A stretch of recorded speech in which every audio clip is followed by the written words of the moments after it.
Sir ba? Yung nakakuha kasi ng 9, dapat 6. Pinakuha 9, pag 9. Dapat 6. Sunod. So, ikaw na sunod? Or Last, di ba dapat? sige, kung 5, proceed tayo na lang kay... Kasi, mix na lang. Itong X. Plus ka na.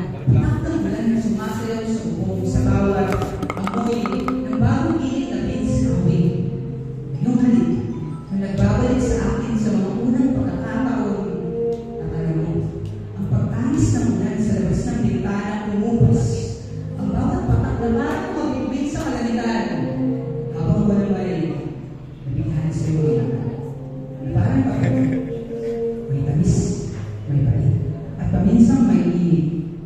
Ang bawat higog ko ay parang pag-aalat ng puso mainit.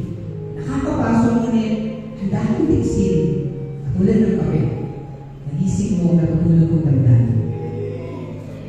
Nagtagpo ang ating mga mata sa gitna ng kwarto na parang sinasabi, huwag kang lalayo, nandito lang ako.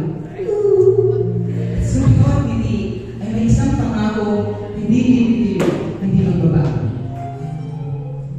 Ang iyong mga mata ay parang kape, malalim at nagpapalasong sa muling binubukas sa mga labi, hindi para inamig ang kape, kundi upang banggitin ang damdamin ng isang pusong nagmamahal na di mapipeke. Sa bawat halik, alaala na yung halik, matamis, mabalik, mahirap pinutin. Wala. Sa kape, walang kasukan. Sa maliit na araw, katulad ng pag-ibig natin ng una, malaya at payak. Ngunit, sa paglipas ng panahon, napansin ko, ang lasa ng kape ay parang pag-ibig. Nagbabago rin tayo. Noong una, gaya ng black coffee, matapang, at purong simple lang. Ngunit, sa paglipas ng panahon, nagbago na. Tayo, yung dalawang pusong nagnanais makita ang bawat isa sa kanyang tunay na kulay. Ngunit, sa paglipas ng panahon, nagsimula tayo magbago. Naglagay ka ng creamer, nagtimpla ko ng lagay. Mga pagbabago sa relasyon sa nakita ng Chris at kayo.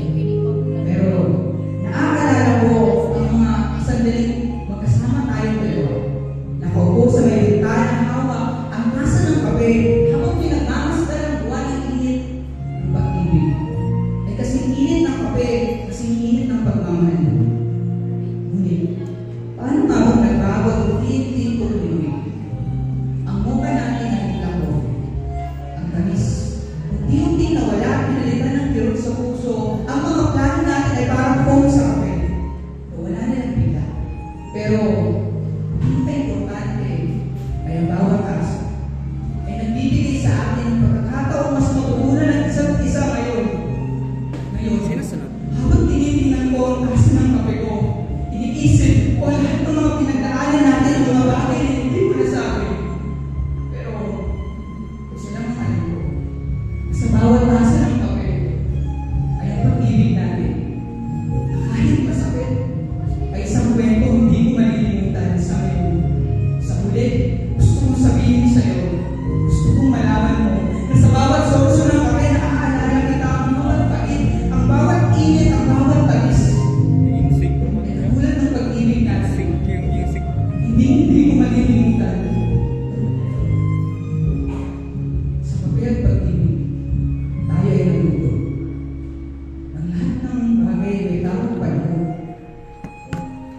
Ang bawat tasa ng kape ay may bagong kwento.